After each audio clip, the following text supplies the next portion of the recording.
Hello students, welcome to NEET classroom. मैं हूं आपकी एजुकेटर मिस वैष्णवी पोरवाल। आज के सेशन में हम लोग बेटा डिस्कस करने वाले हैं the third kingdom of biological classification, that is the kingdom Fungi. Already हमने kingdom Monera and kingdom Protista पढ़ लिया है, कंप्लीट कर चुके हैं। चैनल पे आपके लिए वेल एक्सप्लेन्ड वीडियोस भी अवेलेबल है, वंस विजिट दैट वीडियोस। इसके बाद बेटा हम लोग थर्ड किंगडम आज स्टार्ट करेंगे, that is the kingdom fungi.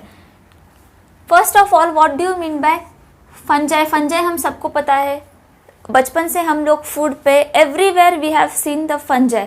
So अगर फंजाई की बात करें तो हम लोग फंजाई को कैसे स्टडी करने वाले हैं? तो फर्स्ट ऑफ ऑल हम लोग फंजाई के कुछ बेसिक पॉइंट्स स्टडी करेंगे। उसके बाद फंजाई का हैबिटेट, फंजाई का structure, mode of nutrition, mode of reproduction and some examples. Fungi को 4 ग्रुप्स में डिवाइड किया गया है। तो पहले हम लोग फंजाई के बेसिक पॉइंट स्टडी करेंगे, उसके बाद हम लोग स्टडी करेंगे 4 groups given under the kingdom fungi. तो फर्स्ट ऑफ ऑल बेटा, fungi are heterotrophic in nature. Fungi कैसी है? तो हेटेरोट्रॉपिक है नेचर में। What do mean by heterotrophic? That means fungi जो है वो अपने फूड के लिए दूसरे ऑर्गेनिजम्स पे डिपेंड है। कुछ फंजाई है जो डेड ऑर्गेनिजम्स पे ग्रो होगा, कुछ फंजाई है जो पैरासाइटिक मोड में होगी। तो ये जो फूड सोर्स के लिए है, फंजाई दूसरे ऑर्गेनिजम्स पे डिपेंड है। So that term we call it as heterotrophic. So fungi are heterotrophic in nature. अब अगर क्वांटिटी की बात करें तो fungi are found in abundant quantity more than angiosperms. अगर बायोडाइवर्सिटी चैप्टर में अगर आप पाई चार्ट देखोगे तो उसमें पाई चार्ट में दिया गया है कि एंजियोस्पर्म्स के कंपैरेटिवली फंजाई सबसे मैक्सिमम अमाउंट में पाई जाती है, abundant in biodiversity. Third point, found everywhere. As we discussed, it is present in abundant quantity in biodiversity. That means fungi will be found everywhere. For example, कोई fruits, vegetables कोई rot हो गए हैं तो उस पर भी fungi grow करेगा। NCERT के अकॉर्डिंग अगर एग्जाम्पल है तो rot of orange में भी fungi पाया जाएगा। Again yeast in brewing industry, yeast जो कि एक तरह का fungi है, also known as Saccharomyces, brewing industry में यूज़ होता है। Brewing industry, microbes in human welfare में आपको दिया गया है वहाँ पे कि ब्रीविंग इंडस्ट्रीज में अल्कोहल में सैकेरोमाइसिस किस तरह से यूज़ होता है। Saccharomyces is no alternative name for the yeast. तो everywhere we can found fungi. Some fungi are poisonous like toadstools. Toadstools नाम की एक फंजाई है जो कि पॉइजनस है नेचर में। So here we can see everywhere you are going to found the fungi. So it is found in abundant quantity in the biodiversity. तो ये था कुछ बेसिक पॉइंट बेटा फंजाई के बारे में। अब हैबिटेट की बात करें, कहाँ पाई जाती है? तो वार्म एंड ह्यूमिड प्लेस।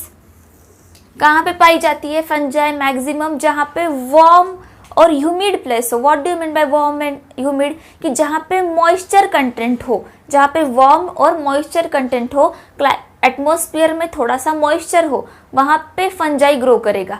अगर कोई वेजिटेबल है, कोई फूड सोर्स है, अगर आप उसे रेफ्रिजरेट कर दोगे तो फंजाई रेफ्रिजरेटर में ग्रो नहीं होगा, because there cool climate is present. तो कूल क्लाइमेट में फंजाई ग्रो नहीं होगा। Fungi is unable to grow in refrigerator. क्यों? क्योंकि फंजाई को ग्रो होने के लिए एक सुटेबल एनवायरनमेंट की, एक सुटेबल क्लाइमेट की ज़रूरत होती है। कौन सा क्लाइमेट? तो वार्म एंड ह्यूमिड एटमॉस्फेयर की। तो फंजाई वहीं पे ग्रो करेगा। अब बात करते हैं स्ट्रक्चर की बेटा। तो फंजाई का स्ट्रक्चर कैसा है? फिलामेंटस थ्रेड लाइक है, इलोंगेटेड ट्यूब लाइक, धागे की तरह, छोटे छोटे पतले धागे की तरह फिलामेंटस स्ट्रक्चर है फंजाई का। थ्रेड लाइक फिलामेंट्स पाए जाएंगे जिसे हम फिलामेंटस स्ट्रक्चर कहेंगे। इन थ्रेड लाइक स्ट्रक्चर्स को हम क्या कहेंगे? हाइफे। जो एक सिंगल थ्रेड लाइक स्ट्रक्चर होगा उसे हम कहेंगे हाइफे। यहाँ देखेंगे हम फंजाई का स्ट्रक्चर, ये जो single thread like tube like structure है जो कि फिलामेंटस दिखता है उसे हम कहेंगे हाइफे। जब बहुत सारे हाइफे एक साथ आ जाते हैं, इट फॉर्म्स ग्रुप। बहुत सारे हाइफे जब एक साथ आकर बहुत सारा एक बड़ा ग्रुप बना लेते हैं तो उसे कहते हैं माइसेलियम, एक नेटवर्क बना लेते हैं। Single thread, single filament, we will call it as hyphae. Group of network, group of filaments, we will call it as mycelium. ये बेटा ये टर्म आपको याद रखना है, माइसेलियम। अब on the structure of hyphae दो टाइप्स के हाइफे हमारे पास प्रेजेंट है, one is a septate hyphae and the second one is septate hyphae. तो फर्स्ट हम लोग देखेंगे what is a septate hyphae. यहाँ पे बेटा डायग्रामेटिक रिप्रेजेंटेशन में आपको दिखाया गया है कि ये एक हाइफे है, थ्रेड लाइक फिलामेंट स्ट्रक्चर। ये जो डॉट्स दिखाए गए हैं that are nothing but the nucleated condition. यहाँ पे आपको बहुत सारे न्यूक्लियस दिखाई दे रहे हैं, that means it is multi nucleated condition. यहाँ पे किसी तरह का पार्टीशन सेल्स इस थ्रेड में प्रेजेंट नहीं है। अगर कोई पार्टीशन होता, कोई सेप्टा होता तो ये सेल्स डिवाइड हो जाते, लेकिन यहाँ पे कोई भी तरह का पार्टीशन, कोई भी सेप्टेट प्रेजेंट नहीं है, असेप्टेड कंडीशन है, जिसके वजह से ये मल्टी न्यूक्लिएटेड कंडीशन है। तो इस टाइप के हाइफे को हम कहेंगे असेप्टेड हाइफे। इसे और एक टर्म कहा जाता है सिनोसाइटिक हाइफे। असेप्टेड को ही एक ऑल्टरनेटिव नेम है, दैट इज सिनोसाइटिक हाइफे। कैसा पाया जाता है? Multi nucleated. यहाँ पे हम देख सकते हैं कोई पार्टीशन नहीं है बीच में, बहुत सारे न्यूक्लियस यहाँ पे प्रेजेंट है, that means it is multi nucleated in nature. Unbranched है, कोई ब्रांच नहीं है, सीधा एक थ्रेड फिलामेंट स्ट्रक्चर है, कोई यहाँ से कोई भी ब्रांचिंग नहीं है, that means it is unbranched. Accepted hyphae, कोई सेप्टा प्रेजेंट नहीं है, मल्टी न्यूक्लिएटेड कंडीशन है, किसी भी टाइप का पार्टीशन नहीं है हाइफे में, इसीलिए असेप्टेड हाइफे कहा जाता है। Alternatively coenocytic hyphae, it is unbranched in nature. अब देखते हैं सेप्टेट हाइफे किसे कहा जाता है। तो this is the diagrammatic representation of septate hyphae. अब सेप्टेट हाइफे में आपको देखेगा यहाँ पे बीच में हर एक न्यूक्लियस के बाद एक सेप्टा प्रेजेंट है। What do you mean by septa? Septa मतलब एक टाइप का पार्टीशन प्रेजेंट है कि जिसके वजह से ये सारे सेल्स बन गए हैं अलग अलग टाइप के। हर एक सेल में एक न्यूक्लियस प्रेजेंट है, दैट मीन्स जो असेप्टेड हाइफे में मल्टी न्यूक्लिएटेड कंडीशन थी वो अब यहाँ पे प्रेजेंट नहीं है because of the presence of septa. Plus यहाँ पे ब्रांचिंग भी हो रखा है, तो इसे हम कहेंगे septate hyphae. Septate hyphae that means multi nucleated condition is not present, septate और any kind of partition is present between the two nucleus, जिसके वजह से हाइफे में सेल्स डिवाइड हो चुके हैं, तो that is we call it as septate hyphae. Septate hyphae are branched in nature while aseptate are unbranched. तो ये था बेटा स्ट्रक्चर की बात। अब इसके बाद हम लोग देखेंगे फंजाई का जो मोड ऑफ न्यूट्रिशन, फूड कैसे बना रहा है या हेटेरोट्रॉपिक मोड है, तो फूड के लिए किस तरीके से डिपेंड है दूसरे ऑर्गेनिजम्स पे। बात करेंगे, हमने फंजाई का स्ट्रक्चर पढ़ लिया, हैबिटेट पढ़ लिया। अब हम लोग before moving towards the nutrition part, पहले हम लोग कुछ बेसिक फंजाई के सेल डिटेल्स पढ़ेंगे। तो क्या सेल डिटेल्स है बेटा? Fungi are multi cellular in nature. Fungi कैसा है नेचर में? तो मल्टी सेल्यूलर है, except one fungi which is unicellular in nature according to your NCERT. बेटा क्वेश्चन ये एनसीईआरटी में दिया गया है, इस पर से क्वेश्चन भी बन सकता है कि all fungi are multi cellular in nature except which fungi. कौन सा ऐसा फंजाई है जो कि मल्टी सेल्यूलर नहीं है नेचर में, यूनिसेल्यूलर है? तो your answer will B east. East एक ऐसा फंजाई है दैट इज सैकेरोमाइसिस कि जो यूनिसेल्यूलर है नेचर में। So fungi are multi cellular in nature except yeast. Yeast जो है बेटा वो है यूनिसेल्यूलर इन नेचर। पिगमेंट की बात करें तो इसमें पिगमेंट कैरोटिनॉइड्स प्रेजेंट है, कोई भी क्लोरोफिल प्रेजेंट नहीं है। हमने पहले ही देख लिया है कि फंजाई जो है हेटेरोट्रॉपिक है। मोड ऑफ न्यूट्रिशन फंजाई का कैसा है? हेटेरोट्रॉपिक है। दैट मीन्स फंजाई खुद का फूड खुद नहीं बनाता, दूसरों ऑर्गेनिजम्स पे डिपेंड है फूड के लिए। तो यहाँ पे आपको क्लिक होना चाहिए कि अगर हेटेरोट्रॉपिक है, दूसरे पे डिपेंड है फूड के लिए, दैट मीन्स यहाँ पे क्लोरोफिल प्रेजेंट नहीं होगा। That means photosynthesis is not present in fungi. So chlorophyll A, chlorophyll B और any chlorophyll pigment is absent in fungi. तो रैदर देन क्लोरोफिल कौन सा पिगमेंट प्रेजेंट है? तो कैरोटिनॉइड्स फंजाई में प्रेजेंट होते हैं। Chlorophyll is absent, no chlorophyll. Cell wall की बात करें बेटा तो सेल वॉल किस चीज से बनी हुई है फंजाई में? तो cell wall in fungi is made up of chitin and polysaccharides. Main word note कर लो, अंडरलाइन कर लो कि जैसे हमने बैक्टीरिया में पढ़ा था, बैक्टीरिया की जो सेल वॉल है बैक्टीरिया में किस चीज से बनी हुई थी, तो दैट वाज पेप्टिडोग्लाइकन। फंजाई की बात करें तो फंजाई की जो सेल वॉल है वो किस चीज से बनी हुई है, that is made up from chitin and polysaccharides. अब अगर स्टोरेज की बात करें कि ग्लाइकोजन में जो फूड स्टोरेज है वो कैसा होता है, कौन से फॉर्म में होता है फंजाई में, तो it is stored in the form of glycogen. जैसे प्लांट्स में फूड स्टोर होता है in the form of starch, वैसे ही फंजाई में फूड स्टोर होगा in the form of glycogen.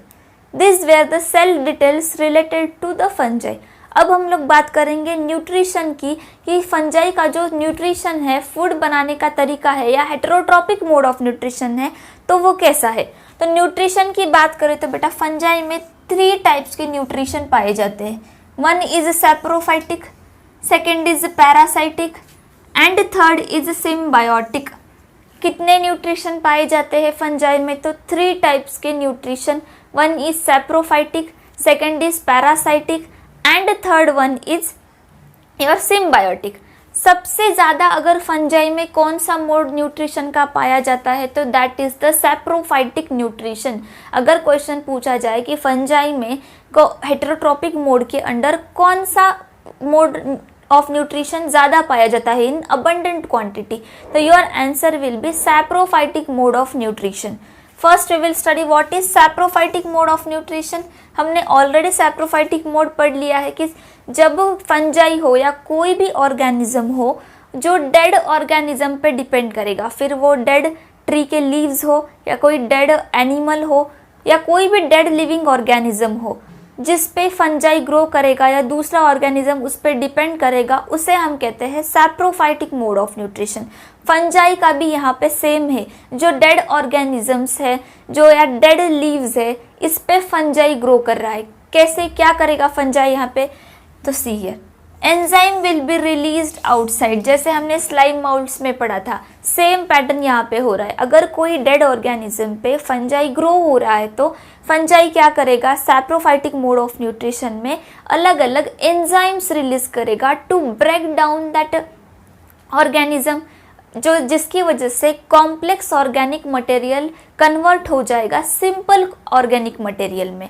तो यही एंजाइम्स का काम है कि फंजाई एंजाइम्स रिलीज करेगा, एंजाइम रिलीज करने की वजह से जो फूड है, जो डेड ऑर्गेनिज्म है, उसका ब्रेकडाउन होगा और कॉम्प्लेक्स मोड में जो है, कॉम्प्लेक्स ऑर्गेनिक फॉर्म में जो डेड ऑर्गेनिज्म है वो कन्वर्ट होगा सिंपल ऑर्गेनिक फॉर्म में, and then the fungi will absorb the nutrition from it. Complex organic will be converted to simple organic and then fungi will absorb minerals and nutrients from that simple organic ones। तो ये था बेटा fungi का saprophytic mode of nutrition. अब second part की बात करें हम, parasitic on plants and animals. Parasitic mode of nutrition disease cause करेगा, प्लांट्स एंड एनिमल्स में डिसीज कॉज करके फंजाई अपना फूड बनाएगा। So this is known as parasitic mode of nutrition, कि जिसके वजह से फंजाई तो बेनिफिट होगा, लेकिन अगर जिस प्लांट पे पैरासाइटिक है या जिस एनिमल पे पैरासाइटिक है fungi, it will be harmful to that plant and animal, क्योंकि ये बेटा डिसीज कॉज करेगा उसमें। अब थर्ड है symbiotic, very important, again it is related to mineral nutrition, वहाँ भी सिम्बायोटिक दिया हुआ है।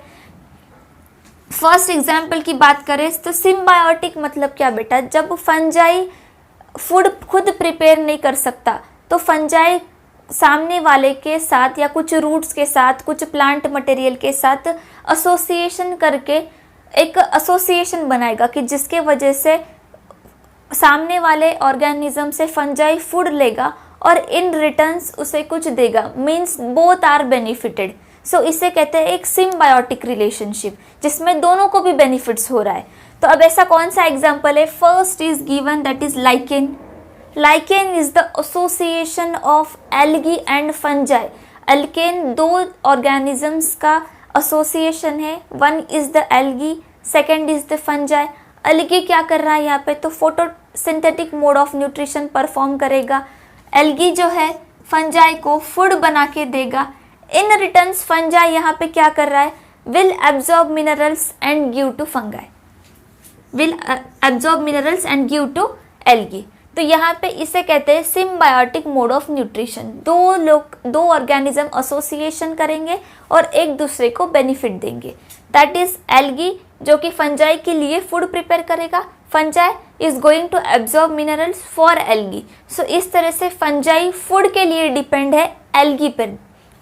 सेकेंड एग्जाम्पल अगर हम लोग ले, that is the mycorrhizae, fungal association with roots of higher plants. क्या करेगा, fungi will form the association with higher plants. Higher plants यानी कौन से प्लांट्स, तो योर जिम्नोस्पर्म्स एंड एंजियोस्पर्म्स, जिन्हें हायर प्लांट्स में कंसिडर किया जाता है। तो जिम्नोस्पर्म्स और एंजियोस्पर्म्स जैसे हायर प्लांट्स के साथ फंजाई जो है वो एसोसिएशन बनाएगा जिसे माइकोराइजी कहा जाता है। तो these are the examples of symbiotic mode of nutrition. तो फंजाई के 3 मोड ऑफ न्यूट्रिशन है, one is saprophytic, parasitic, symbiotic. सबसे मोस्ट अबंडेंट क्वांटिटी में कौन सा मोड ऑफ न्यूट्रिशन पाया जाता है, तो that is saprophytic mode of nutrition, जिसमें फंजाई लिविंग जो ऑर्गेनिज्म पे डिपेंड है उस डेड ऑर्गेनिज्म को एंजाइम के द्वारा ब्रेक डाउन करेगा, कॉम्प्लेक्स फॉर्म से सिंपल फॉर्म में कन्वर्ट करेगा